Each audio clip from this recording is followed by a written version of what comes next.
안녕하세요. 크리스천 영상교로 나는 신목사입니다. 오늘은 회개는 어떻게 하는가 하는 제목으로 한번 생각해 보겠습니다. 회개란 자신의 죄를 낱낱이 꺼내놓고 마음을 쏟아부으며 지난날의 잘못과 가오를 토로하면서 예수 그리스도의 보혈의 공로를 의지하여 용서를 구하는 것이죠.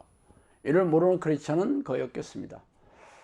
그러나 하나님께서 당신의 회개를 들어주셨다면 죄를 용서하시고 깨끗하게 씻어 주셨을 것이므로 천국의 삶을 누리고 있어야 하지 않겠어요? 그러나 그런 삶을 사는 크리스천들이 별로 없다는 게 우리가 마주한 차가운 현실입니다. 그러나 기도의 습관이 없이 교회마당을 밟는 교인들이 널려있는 판에 자신의 죄를 솔직하게 꺼내놓고 통렬한 회개로서 하나님의 마음을 감동시키는 교인들을 찾아보기 어렵죠. 그렇지만 회개 없이 죄 씻음은 없고 죄를 씻지 못한다면 천국은 언감 생기심이기에 오늘은 하나님을 감동시키는 회개 기도에 대해 살펴보고 싶습니다. 먼저 자신의 죄를 통렬하게 깨달아야 한다는 것이죠.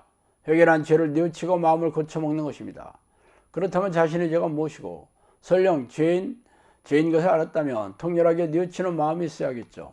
죄란 하나님이 싫어하는 성품과 생각, 말과 행동을 총망라하는 단어입니다. 그러나 대부분의 교인들은 현행법을 위반하거나 비윤리적인 죄와 성경을 읽을 때 마음이 찔리는 그런 죄 등을 죄라고 여기고 있습니다. 이는 교회에서 죄를 철저히 가르치지 않기 때문에 또 설교의 주제로 별로 등장하지도 않죠. 그러므로 자신의 죄를 깨달으려면 성령이 내주하는 기도의 습관을 들여 성경을 읽을 때 성령께서 죄를 깨닫게 해주셔야 합니다. 그래서 자신의 죄가 마음을 무겁게 찌어 누르고 하나님과 사람 보기에 부끄러워서 얼굴을 들 수 없어야겠죠. 그 정도가 아니라면 입만 달싹거리는 형식적인 회개로 거치가 되겠습니다. 그래서 차후에 또 그런 상황이 오면 죄를 반복적으로 짓게 되는 이유입니다. 즉 회개는 있지만 회개의 열매를 맺지 못한다는 것이죠. 회개의 열매란 죄를 미워하고 죄와 싸워 이기면서 결국 죄에서 자유롭게 되는 상태로 말하죠.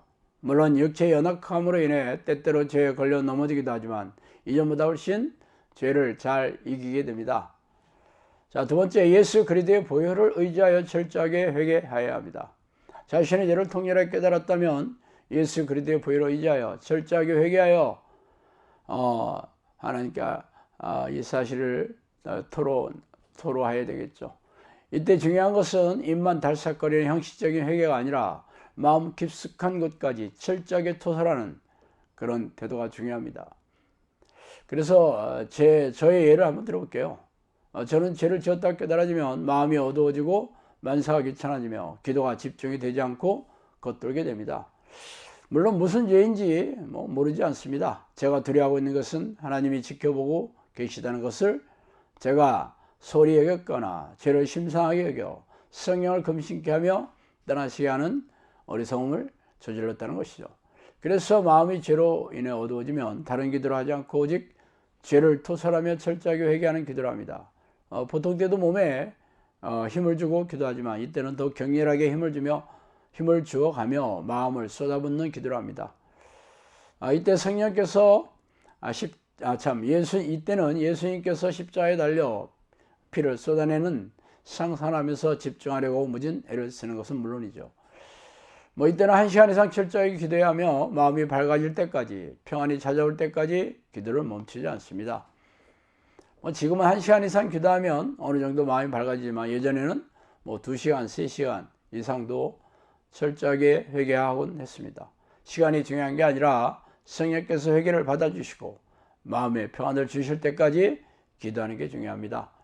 세 번째, 죄가 생각날 때마다 즉시 회개하고 평소에도 자주 넘어지는 죄를 회개하는 습관을 들여야 합니다. 어떤 목사들은 믿고 기도하는 것은 받은 줄을 믿으라는 성경의 말씀을 인용해서 한번 전심으로 회개 기도를 하면 하나님께서 용서해 주셨다고 믿으라며 반복적으로 그 죄에 대해서 회개하는 것은 믿음이 없는 것이라고 가르치는 사람도 있어요. 그러나 이는 잘못된 가르침입니다. 믿음이란 자기 확신이 아니라 하나님이 주시는 선물입니다. 하나님께서 회개를 받아주시고 용서해 주셨다면 죄책감에 대해 자유로워지고 평안한 마음이 들어차야 합니다. 그러나 자기 확신의 믿음이나 형식적인 회개는 하나님께서 받으시지 않는다는 거죠. 성경 곳곳에서는 통렬한 마음이 없이 하는 기도는 하나님이 듣지 않는다고 선포하고 있습니다. 그러므로 철저하게 회개를 했다 하더라도 죄가 생각이 나며 또 회개하여 죄가 더 이상 생각나지 않고 마음이 평안해질 때까지 해야 합니다. 그런 상태가 바로 하나님이 회개를 받아주신 상태라고 보시면 됩니다. 또한 죄를 짓더라도 스스로 인지하지 못하는 죄도 적지 않죠. 그러므로 평소에 자신이 자주 걸려 넘어지는 죄나 연약한 육체로 인해 지을 수밖에 없는 죄에 대해 민감하게 여기며 기도할 때마다 이런 죄를 내어놓고 기도하는 습관이 필요하겠죠. 성경에서 죄라고 콕 집어서 말해도 교인들이 죄라는 사실을 인지하지 못하는 이유는 성경을 읽는 습관도 없고 성령이 주시는 깨달음도 없기 때문에 죄에 대해 무지하거나 무감각해져 있기 때문입니다. 그러므로 평소에 기도 말씀으로 하나님과 깊고 친밀하게 교제를 나누는 영적 습관을 들여야 하는 게 필요하겠죠. 이기는 자는 이와 같이 흰옷을 입을 것이요 내가 그 이름을 생명책에서 결코 지우지 아니하고 그 이름을 내 아버지 앞과 그의 천사들 앞에서 시인하리라. 계시록 3장 5절이죠. 이기는 그에게는 내가 내 보좌에 함께 앉게 하여 주기를 내가 이기고 아버지 보좌에 함께 앉은 것 같이 하리라. 계시록 3장 21절입니다. 하나님은 거룩하신 분이기 때문에 죄를 미하시며 죄인을 가까이 할 수 없습니다. 그러므로 우리가 천국에 들어가려면 죄와 싸워 이기는 자가 되어야 합니다. 계시록에 이기는 자는 죄와 싸워 이기고 죄를 부추기는 악한 영들과 싸워 이기는 자를 말하고 있죠. 그러므로 자신의 죄를 철저하게 회개하는 습관을 들여 이기는 자가 되어 천국 백성이 되기를 바람하지 않습니다. 자, 오늘 여기까지 하겠습니다. 감사합니다.